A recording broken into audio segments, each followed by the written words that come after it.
സ്കൂളുകളിൽ പഠിച്ചിറങ്ങാൻ, മറ്റു സ്കൂളുകളിൽ വേറെ മോശമെന്നുള്ള അർത്ഥത്തിലല്ല, ഗവൺമെന്റ് സ്കൂളുകളിൽ പഠിച്ചിറങ്ങാൻ സാധിക്കുന്നത് നമ്മുടെ ജീവിതത്തിൽ അടിത്തറ പാകുന്നതിൽ ഏറ്റവും കൂടുതൽ ഗുണം ചെയ്യുമെന്നുള്ളതാണ്. ഞാനിപ്പോൾ മേയറായതിനു ശേഷം എന്റെയും രാഷ്ട്രീയ ദേവകുമാറിന്റെയും ഉൾപ്പെടെയുള്ള വാർഡുകളിൽ 100 വാർഡുകളിലുമായി 5000 കുട്ടികൾക്ക്, സാധാരണക്കാരായ കുട്ടികൾക്ക് സ്കൂൾ കിറ്റ് കൊടുത്തു, സ്റ്റഡി മെറ്റീരിയൽസ് കൊടുത്തു, ഒരു ബാഗും ബുക്സും ഒക്കെ.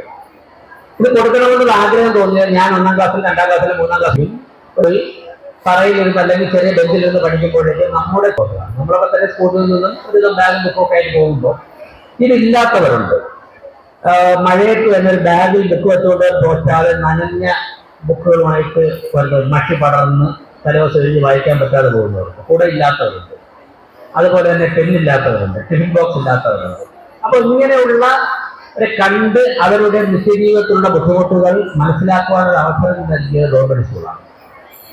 അപ്പോൾ തീർച്ചയായിട്ടും അങ്ങനെയുള്ള ഒരു ഭാഗ്യം ലഭിച്ചവരാണ് നിങ്ങളൊക്കെ തന്നെ. തീർച്ചയായിട്ടും SSLC +2 കുട്ടികളെ അഭിനന്ദിക്കുവാൻ വേണ്ടി, A+ കിട്ടിയ കുട്ടികളെ അഭിനന്ദിക്കുവാൻ വേണ്ടി ഈ ചടങ്ങുകളെ സംഘടിപ്പിച്ചിരിക്കുമ്പോഴേക്കും എനിക്കിവിടെയുള്ള എല്ലാ കുട്ടികളോടും പറയാനുള്ളത്, നിങ്ങൾക്ക് തന്നെ ഒരു UP സ്കൂൾ ഉപരി കുട്ടികളെന്നാണ് ഞാൻ മനസ്സിലാക്കുന്നത്. അപ്പോൾ പറയുന്ന കാര്യങ്ങൾ ഏറെക്കുറെ മനസ്സിലാകും. നമ്മളെ എല്ലാവരെയും ഈശ്വരൻ സൃഷ്ടിച്ചിരിക്കുന്നത് ഏതെങ്കിലും ഒരു കഴിവുണ്ടായിരിക്കും. ചിലർ പഠനത്തിൽ ഏറ്റവും മിടുക്കരായിരിക്കും, പക്ഷെ പഠനത്തിൽ എല്ലാവർക്കും 1ാം സ്ഥാനത്തെത്താൻ പറ്റില്ല.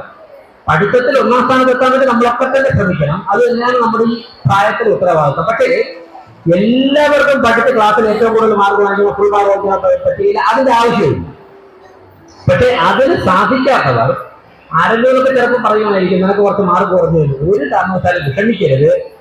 അതിന് സാധിച്ചില്ലെങ്കിൽ മറ്റൊരു കഴിവ് നിങ്ങളുടെ ഉള്ളിലുണ്ട്. ചിലർ പാട്ട് പാടാനായിരിക്കും, ചിലർ സ്പോർട്സിലായിരിക്കും, ചിലർ ചിത്രം വരയ്ക്കാനായിരിക്കും, ചിലർ പാചകം ചെയ്യാനായിരിക്കും, ചിലർ നൃത്തം ചെയ്യാനായിരിക്കും. അപ്പൊ ഏതെങ്കിലും ഒരു കഴിവ് നിങ്ങളുടെ എല്ലാവരുടെയും ഉള്ളിന്റെ ഉള്ളിൽ ഈശ്വരൻ തന്നു തന്നെയാണ് നമ്മളെയൊക്കെ തന്നെ ഈ ഭൂമിയിലേക്ക് വിട്ടിട്ടുള്ളത്. അപ്പോൾ ഏത് കാര്യം ചെയ്യുമ്പോഴാണ് നമുക്ക് ഏറ്റവും സന്തോഷം കിട്ടുന്നത്, ആ കാര്യത്തിൽ കൂടുതൽ താഴേക്ക് ഇറങ്ങി, കൂടുതൽ പഠിച്ച്, കൂടുതൽ ഉപദേശങ്ങൾ തരി. പക്ഷെ 1ാം റാങ്ക് എഴുതിക്ക് വാങ്ങിച്ച് വക്കീലായ ആളിനേക്കാൾ കൂടുതൽ ഫീസ് വാങ്ങിക്കുന്നത് 60% മാർക്ക് വാങ്ങി ജയിച്ച ആളായിട്ട്. 1ാം റാങ്ക് വാങ്ങിച്ച ആള് സാധാരണ ഒരു വക്കീലായിട്ട് നല്ല ഫീസൊക്കെ ഉണ്ട്. പക്ഷേ 60% മാർക്ക് വാങ്ങിച്ച ആള് അവൻ LLB എടുത്ത് എൻറോൾ ചെയ്ത് അടുത്ത ദിവസം തന്നെ ഡൽഹിയിൽ പോയി ഒരു വക്കീലിന്റെ ഓഫീസിൽ കയറി 10 വർഷത്തേക്ക് ഫീസൊന്നും കിട്ടിയില്ല. അവിടെ ഒന്ന് പ്രാക്ടീസ് ചെയ്ത് നന്നായിട്ട് ഡൽഹി സുപ്രീം കോർട്ടുമായിട്ട് നല്ല റിലേഷനായി അവിടുത്തെ കാര്യങ്ങളൊക്കെ പഠിച്ചപ്പോൾ ഇന്ത്യയിൽ ഏറെക്കുറെ എല്ലാ ഹൈക്കോടതികളിലും സുപ്രീം കോടതികളിലും പോയി ലക്ഷക്കണക്കിന് രൂപ ഫീസ് വാങ്ങുന്ന ഒരു വക്കീലായിട്ട് മാറി. 60% മാർക്ക് ഉണ്ടായിരുന്നുള്ളൂ LLBക്ക്. അപ്പോൾ ഇങ്ങനെ ഡിഗ്രിക്ക് പഠിക്കുമ്പോൾ ഏറ്റവും നന്നായിട്ട് ഞാൻ ബോട്ടണി ആയിരുന്നു, ഏറ്റവും നന്നായിട്ട് ബോട്ടണി പഠിച്ച് മാർക്ക് വാങ്ങിയ കുട്ടിയല്ല ഏറ്റവും കൂടുതൽ ശമ്പളം വാങ്ങിക്കുന്നത്. അപ്പോൾ നമുക്ക് ലഭിക്കുന്ന സാഹചര്യങ്ങളാണ്. അതുകൊണ്ട് തന്നെ 1-2 മാർക്ക് കുറഞ്ഞു എന്ന് കരുതിയിട്ട് നമുക്ക് ആർക്കും വിഷമിക്കേണ്ട. നേരത്തെ ഇവിടെ പറഞ്ഞതുപോലെ A+ കിട്ടിയവർ ഏറ്റവും മിടുക്കരാണ് എന്ന് കരുതിയിട്ട് A+ കിട്ടാത്തവരും ചിലപ്പോൾ കുറച്ചൊക്കെ നഷ്ടപ്പെട്ടവരും ഒക്കെ മോശക്കാരെന്നല്ല, എല്ലാവർക്കും കോൺഫിഡൻസ് കൊടുക്കണം. ഞാനൊരു കാര്യം കൂടി സൂചിപ്പിച്ചുകൊണ്ട് അവസാനിപ്പിക്കാം. ഞങ്ങളൊക്കെ സ്കൂളിൽ പഠിക്കുന്ന കാലഘട്ടത്തിലല്ല നിങ്ങൾ ജീവിക്കുന്നത്.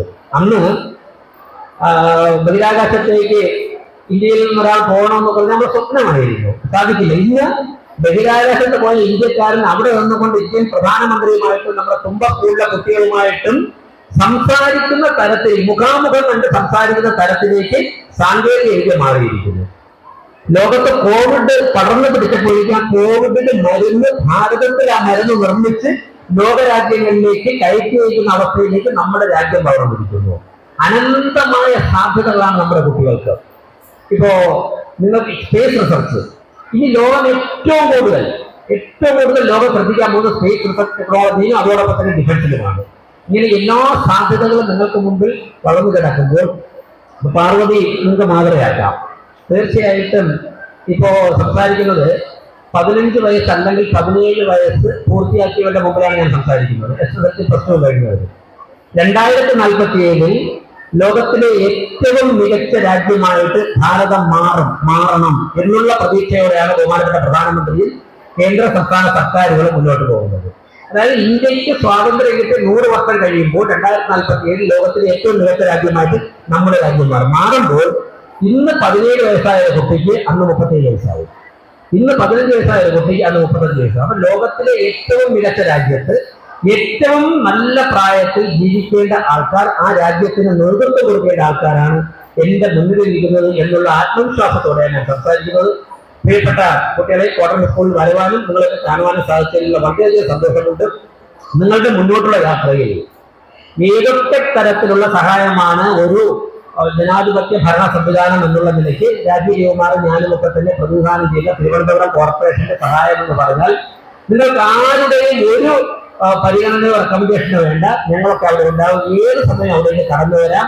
പഠനത്തിൽ എന്തെങ്കിലും നിങ്ങൾ ആഗ്രഹിക്കുന്നത് കിട്ടാത്ത തരത്തിലുള്ള ബുദ്ധിമുട്ടുണ്ടെങ്കിൽ കോർപ്പറേഷനെ കൊണ്ട് സാധിക്കുന്നത് 24 മണിക്കൂർ ചെയ്യാൻ വേണ്ടി ഞങ്ങൾ സന്നദ്ധമാണ് എന്നുകൂടി പറഞ്ഞുകൊണ്ട് PTA പ്രസിഡന്റ് ഇവിടുത്തെ റോഡിന്റെ കാര്യം പറഞ്ഞു. വളരെ ഗൗരവമായിട്ട് കൗൺസിലറുകൾ ഇടപെടുന്നുണ്ട്. കൗൺസിലറെ വളരെ നേരത്തെ തന്നെ ചെയ്യാൻ വേണ്ടിയുള്ള തയ്യാറെടുപ്പുകളായിരുന്നു. എനിക്ക് നേരിട്ട് അറിയാം. 1-2 ടെക്നിക്കൽ പ്രോബ്ലം ഉണ്ടാണ്, അതും തരണം ചെയ്യുന്നുണ്ട്. എത്രയും പെട്ടെന്ന് തന്നെ അതുൾപ്പെടെ പരിഹരിക്കുമെന്ന് പറഞ്ഞുകൊണ്ട് പരിപാടി ഉദ്ഘാടനത്തെ നിർത്തുന്നു. നന്ദി.